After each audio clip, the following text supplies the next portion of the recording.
Griyane sing terus enten rong kakak rong griya. Oh. Iki ngetan ya.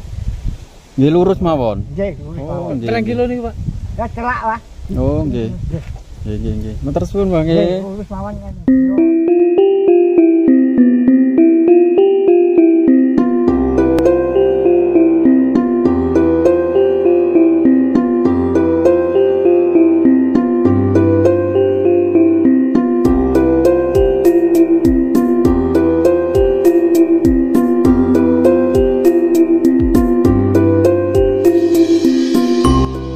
Assalamualaikum warahmatullahi wabarakatuh. Salam budaya rahayu bagi kita semua saudara senusantara. Lusuhan kali ini kita akan menuju ke sebuah perkampungan yang hanya ada 2 rumah berada di kaki gunung. Kampung ini lokasinya cukup jauh dari pusat keramaian, terutama pusat perbelanjaan atau pasar, pusat kesehatan atau puskesmas, bahkan pusat pendidikan atau sekolah. Untuk bisa mencapai ke area perkampungan tersebut, kita harus melewati jalan seperti ini karena lokasinya itu tepat di kaki gunung, jadi harus melewati perkebunan tebu, perkebunan karet, dan perkebunan buah durian. Tampak ada beberapa warga yang bersimpangan atau sisipan jalan bersama kami, dan memang benar jalan ini menuju ke sebuah perkampungan yang mana hanya dihuni 2 rumah dan penduduknya kebanyakan itu para mbak-mbak cantik. Karena lokasi perkampungan ini cukup jauh dari kampung tetangga, maka kampung ini tak dialiri listrik. Karena untuk menyalurkan listrik mereka juga memerlukan dana cukup besar.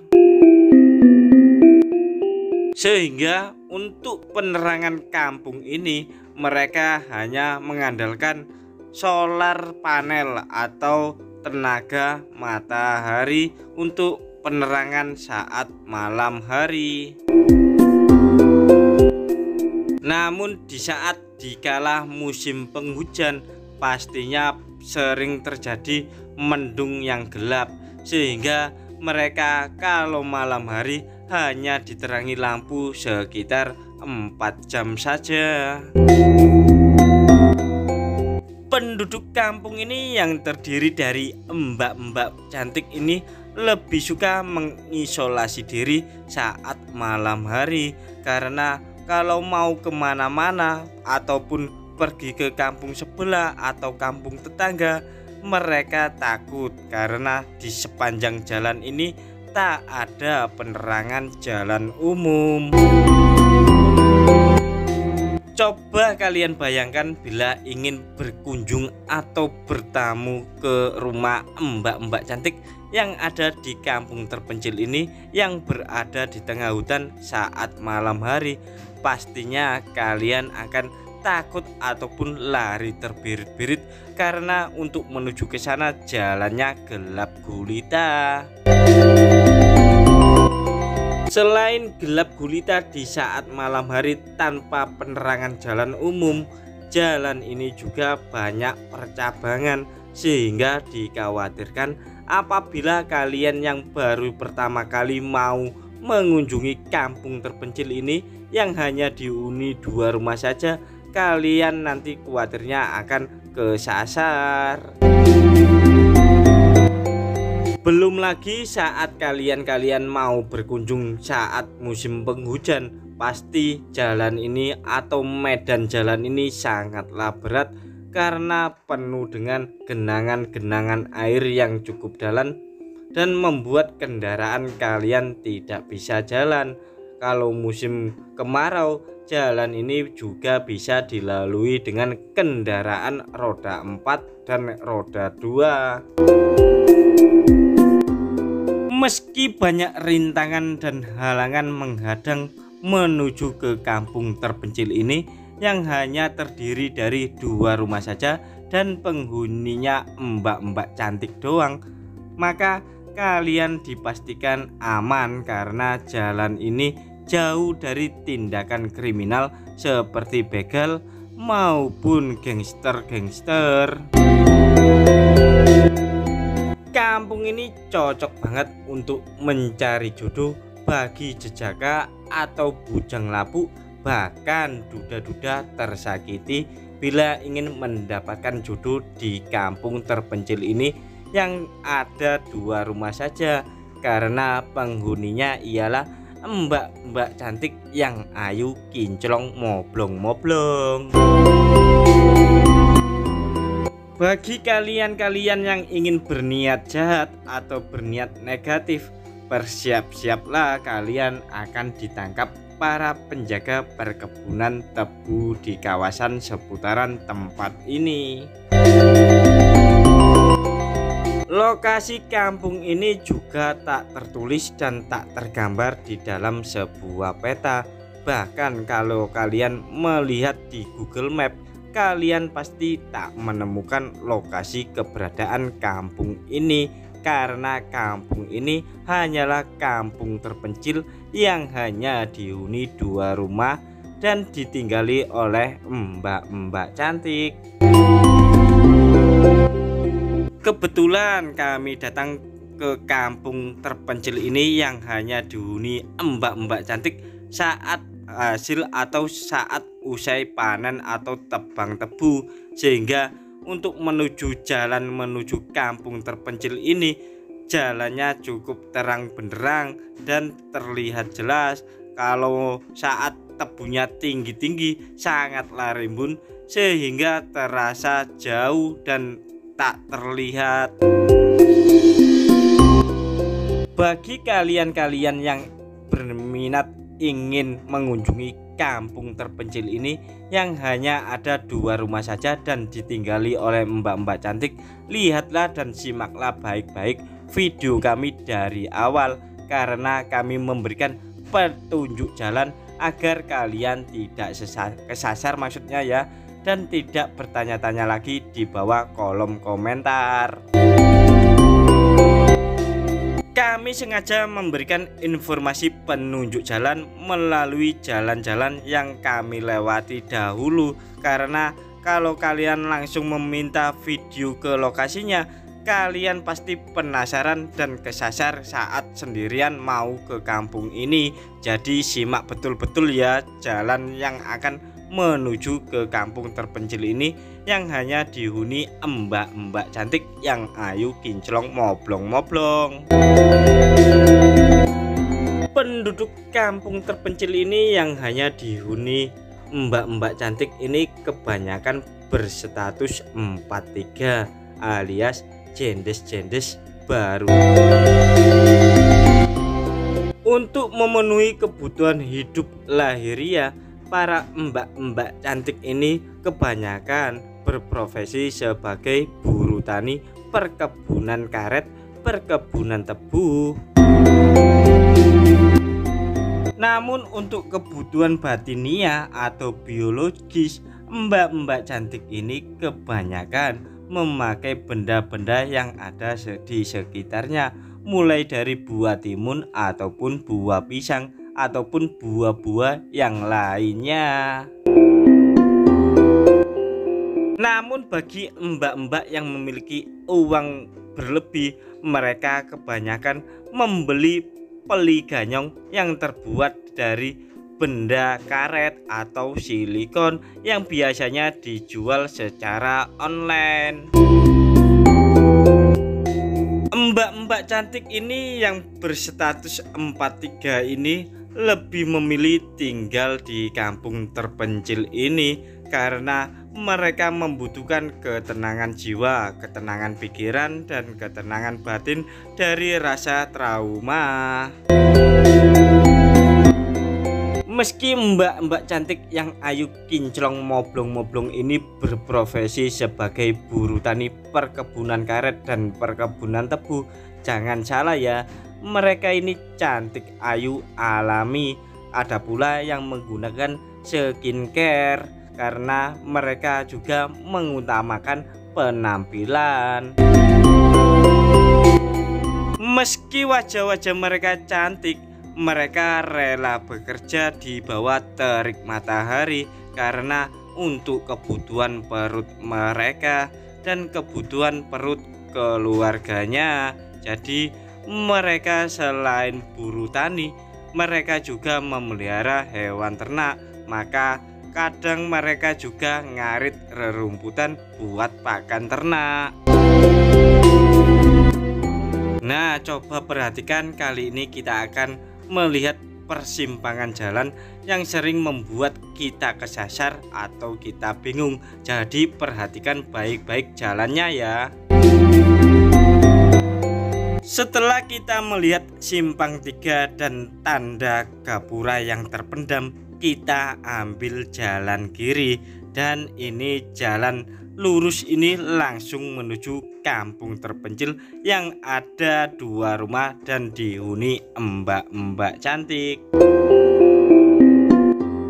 Menurut informasi yang kami dapat dari narasumber, penduduk kampung ini berjumlah 15 orang sebenarnya, namun yang 5 orang sudah menikah lagi dan sudah pindah rumah. Kini penghuni kampung terpencil ini tersisa 10 orang, namun mereka lebih tetap memilih tinggal di kampung ini daripada direlokasi di kampung tetangga yang padat penduduknya. Para penduduk kampung ini yang mayoritas mbak-mbak cantik yang berstatus 43 alias genders ini lebih tenang dan nyaman tinggal terpencil di seputaran kawasan ini, karena kawasan ini jarang dijamah oleh abang-abang titil atau abang-abang pelecet, bahkan mbak-mbak mekar, mbak-mbak syariah, dan mbak-mbak MBK. Sedangkan untuk kebutuhan sehari-hari, mereka kebanyakan belanja 1 kali dalam seminggu. Jadi mereka sering memborong sayuran atau bahan-bahan kebutuhan pokok saat pergi ke pasar, karena lokasi pasarnya pun cukup jauh, kurang lebih 15 km. Sedangkan untuk berobat dikala mereka ada yang tidak enak badan ataupun sakit, mereka juga harus menempuh jalan 15 km. Namun dengan kegotongan penduduk kampung ini, sehingga para mbak-mbak yang cantik ini gak terlalu sakit parah, sehingga secara mandiri para mbak-mbak cantik ini tak membutuhkan para lelaki atau para pria.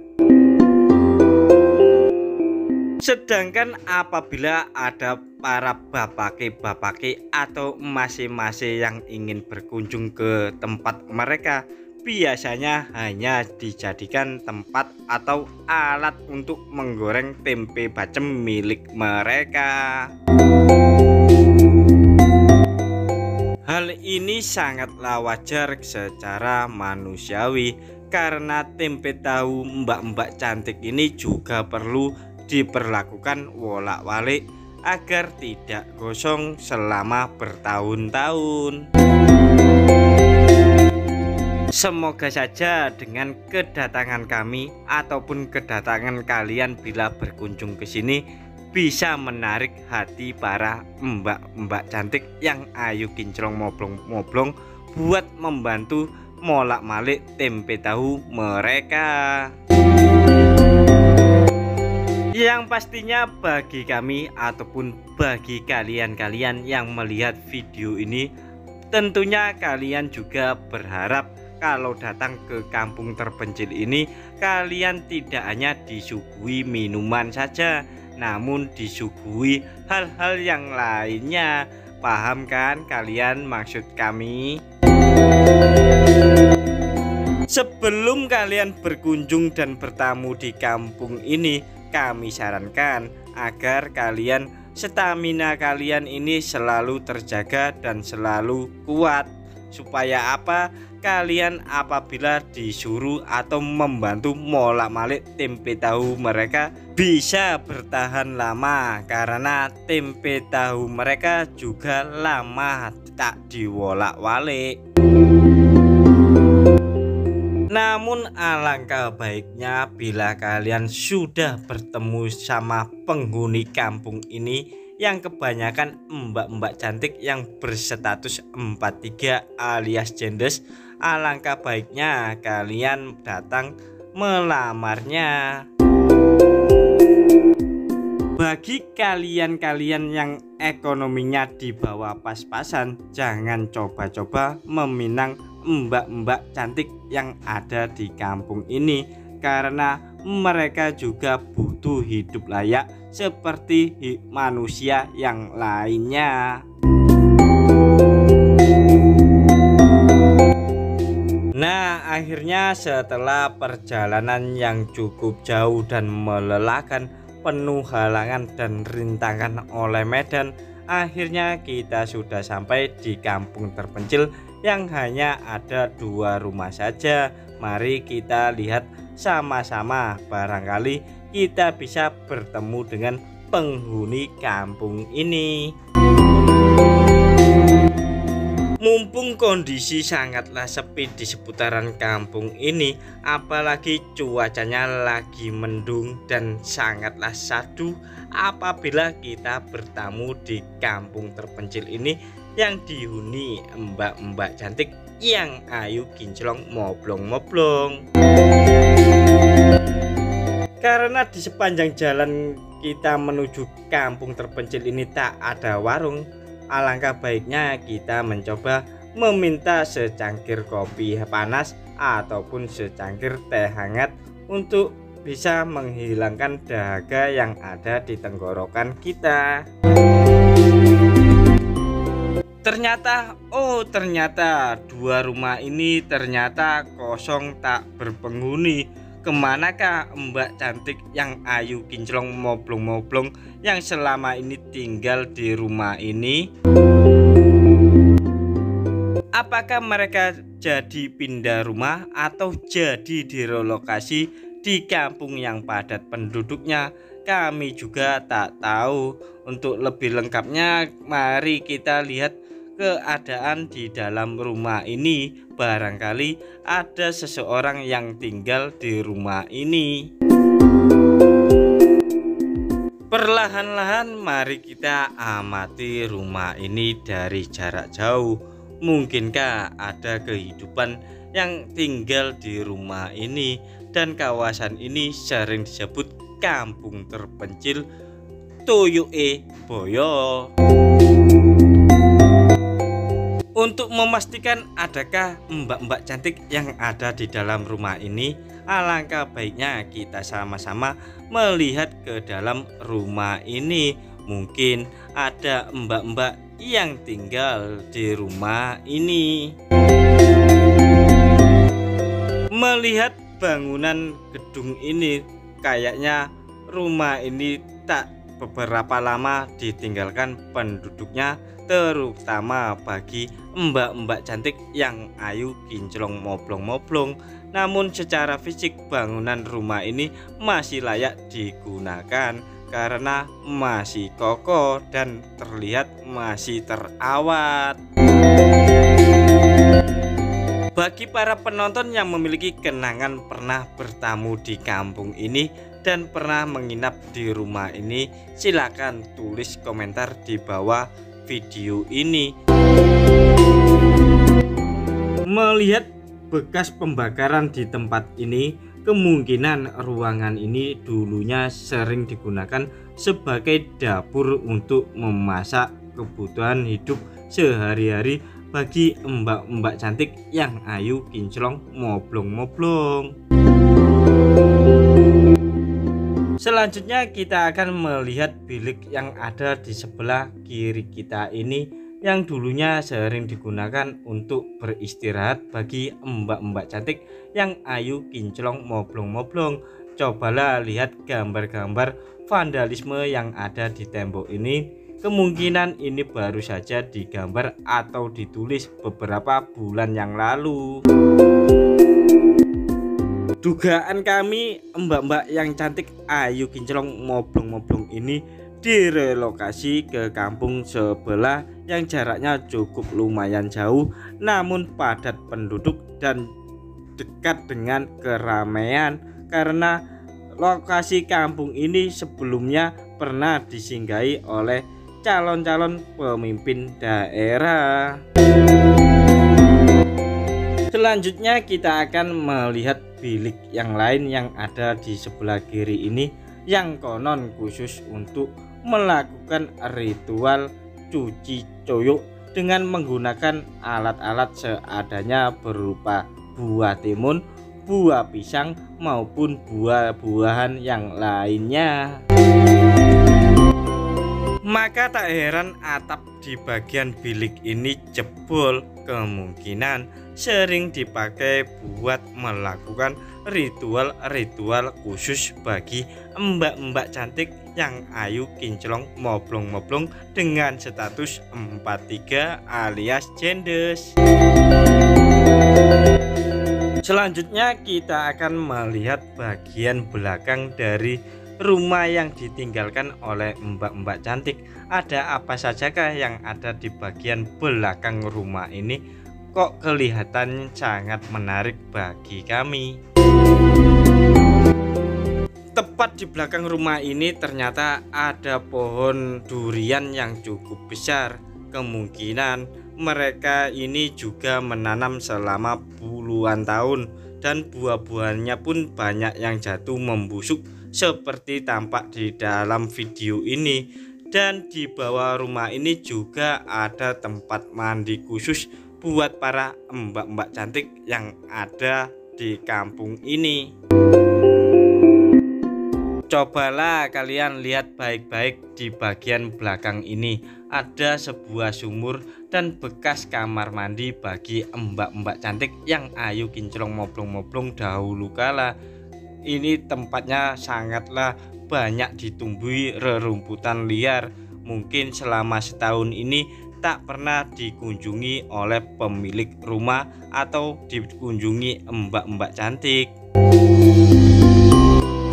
Bagi kalian-kalian yang memiliki penglihatan batin, metafisika, indera keenam, indigo atau indihome, bahkan indomie, coba kalian lihat ada apa saja yang ada di belakang rumah ini. Setelah kalian terawang dan kalian lihat dari mata batin, cobalah tulis di kolom komentar apa saja yang kalian lihat. Setelah melihat bagian belakang rumah ini yang bikin bulu kuduk dan bulu jembut berdiri, akhirnya kami meninggalkan bagian belakang rumah ini untuk melihat bagian depan rumah ini. Selain menggunakan sumur manual, ternyata di kampung ini juga ada sumur artesisis, kemungkinan digunakan untuk mengairi perkebunan tebu yang ada di seputaran kawasan kampung terpencil ini. Jauh mata memandang di sudut sana banyak sekali tower-tower dan genteng-genteng atap rumah. Itulah kampung terdekat dari kampung terpencil ini yang jaraknya kurang lebih 8 km dari tempat kita berdiri ini. Cukup sekian.